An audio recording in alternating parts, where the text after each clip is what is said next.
perspective on this important update. Moving on, well, a major security breach has the Trump administration's national security team after a private chat discussing a U.S. in Yemen was inadvertently leaked. The conversation encrypted messaging app Signal with several senior, including National Security Advisor Mike Waltz, J.D. Vance, and Defense Secretary Pete Hegseth. Let us listen to what Hegseth and Trump initially had to say. Nobody was texting war plans. Say about that. Deceitful, highly discredited, called journalist who's made a profession of peddling hoax time and time again. Anything about it? I'm not a big fan of the. To me, it's a magazine that's going. It's not much of a magazine, but I know nothing about it. What? They were using Signal to coordinate on materials and having to do with what? Having to do with what? What were they doing? The Houthis? You mean the attack on the Houthis? Effective, because the attack was very effective. I can tell you that. I don't know anything about it. You're telling me about it. In breaking news, President Trump has now responded to the leak glitch. Speaking to NBC News, Trump downplays, calling it the only glitch in 2 months and downplaying its severity. He also learned a lesson from the incident. The leak was discovered by political journalist Jeffrey of The Atlantic, who was mistakenly added to the chat. In the conversation, officials debated policy and discussed operational details of the strike, which took place on the 15th of March. Later congratulated the team in the chat using emojis celebrating the strike's success.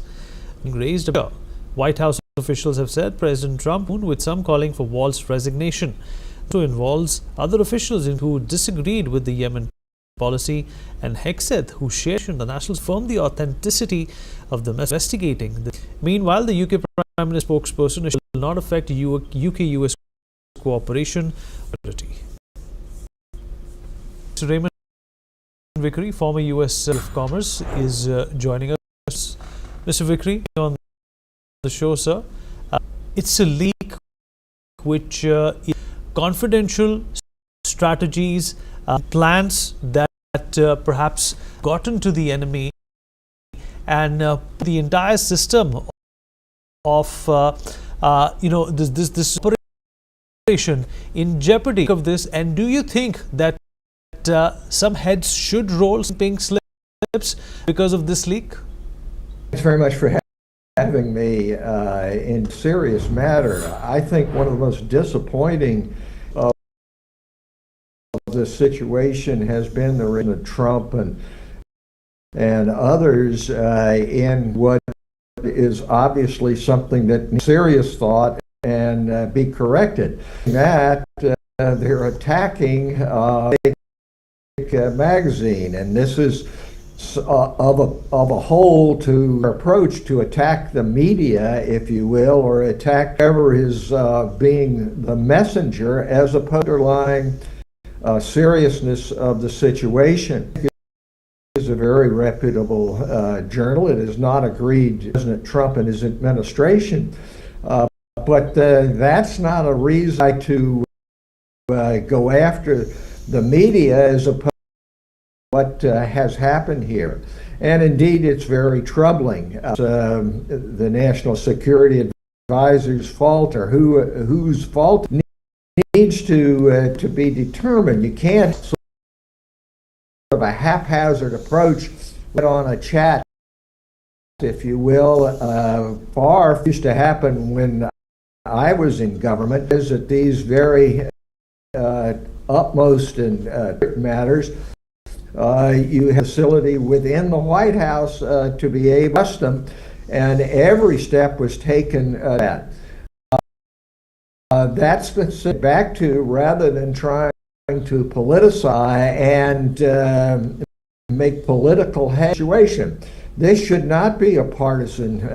It ought to be a matter of national and international interest. India and nations are very much involved in security in the Red Sea, action from the Houthis. But you can, in this manner, and then other great nations such as and European nations to have any United States leadership. So this is a time for us to not try to make political of it, but to try to recognize the underlying problem. Right. A quick response from you. What did you make of Donald Trump's initial reaction when he heard this news? When he tried to defend that, well, the attack was powerful, the attack was effective, strategy or the way in which this leads. Well, it's completely an attempt. The subject is not in regard to it's not the Atlantic. Goldberg, having received this inadvertently, and acted very responsibly in regard to what is an evidently mess up. Advantage President Trump when you are questioned something. Handle it simply try to attack the bringer of the news, do an ad hominem kind of approach. Very regrettable. The United States president has been leader of the free world. We used to the Cold War. You can't have leadership simply by saying, don't look at that other guy over there, or somebody, and change the subject. It's the president's. All right. Mr. Vickery, always a pleasure having you. Thank you so much for joining us. All right. Well,